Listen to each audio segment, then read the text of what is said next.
Si Zaccheo. Pumasok si Jesus sa Jericho dahil doon siya dadaan papuntang Jerusalem. May isang lalaki roon na ang pangalan ay Zaccheo. Siya ay mayaman at isa sa mga pinuno ng mga maniningil ng buwis. Gusto niyang makita kung sino talaga si Jesus. Pero dahil pandak siya at marami ang tao doon, ay hindi niya ito magawa. Kaya patakbo siyang nagpauna at umakyat sa isang puno ng sikomoro upang makita si Jesus na dadaan doon. Pagdating ni Jesus sa lugar na iyon, tumingala siya at sinabi, "Zaccheo, bumaba ka agad, dahil kailangan kong tumuloy sa bahay mo ngayon." Kaya nagmadaling bumaba si Zaccheo, at masayang tinanggap si Jesus. Nang makita ng mga tao na roon siya tumuloy sa bahay ni Zaccheo, nagbulong-bulungan sila. Tumuloy siya sa bahay ng isang masamang tao. Sa loob ng bahay niya ay tumayo si Zaccheo at sinabi, "Panginoon, ibibigay ko po sa mga mahihirap ang kalahati ng kayamanan ko.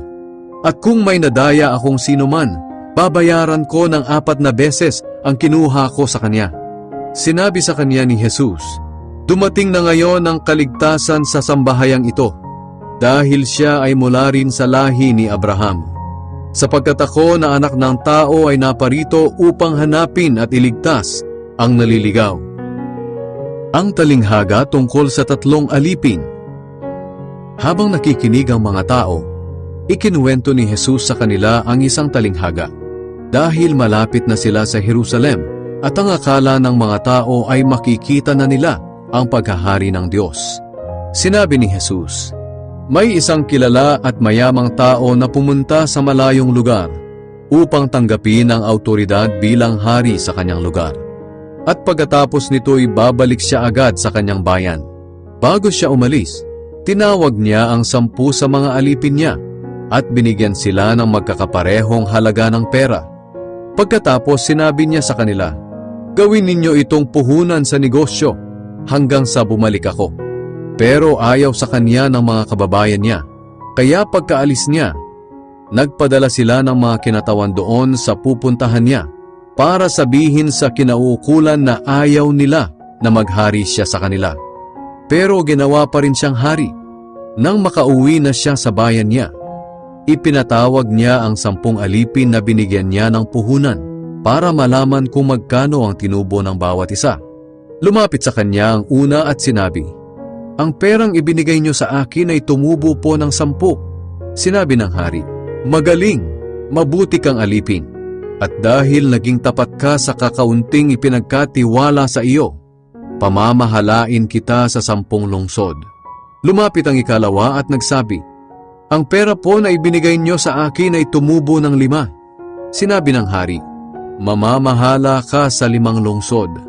Lumapit ang isa pang alipin at nagsabi, "Ito po ang pera ninyo.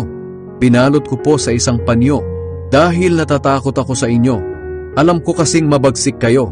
Kinukuha ninyo ang hindi ninyo pinaghirapan at inaani ninyo ang hindi ninyo itinanim." Sinabi ng hari, "Masamang alipin, hahatulan kita ayon sa sinabi mo. Alam mo palang mabagsik ako, na kinukuha ko ang hindi ko pinaghirapan at inaani ko ang hindi ko itinanim. Bakit hindi mo na lang idineposito sa bangko ang pera ko para sa pagbalik ko ay makuha ko ito ng may tubo?" Sinabi ng hari sa mga naroon, "Kunin niyo sa kanya ang pera at ibigay sa tumubo ng 10. Sinabi nila, "Kumita na po siya ng 10. Sumagot ang hari, "Tandaan ninyo, ang mayroon ay bibigyan pa. Ngunit ang wala, kahit ang kaunting nasa kanya, ay kukunin pa. Tungkol naman sa mga kaaway ko na ayaw pasakop sa akin bilang hari, dalhin niyo sila rito at patayin sa harap ko." Ang matagumpay na pagpasok ni Jesus sa Jerusalem. Pagkatapos magkwento ni Jesus, nagpatuloy siya sa paglalakad at nanguna sa kanila papuntang Jerusalem. Nang malapit na sila sa mga nayon ng Bethfage at Betania, sa bundok na kung tawagin ay bundok ng mga Olibo, pinauna niya ang 2 niyang tagasunod.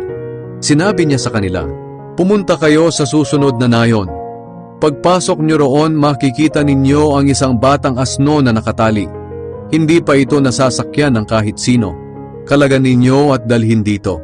Kung may magtanong kung bakit ninyo kinakalagan ang asno, sabihin ninyong kailangan ng Panginoon.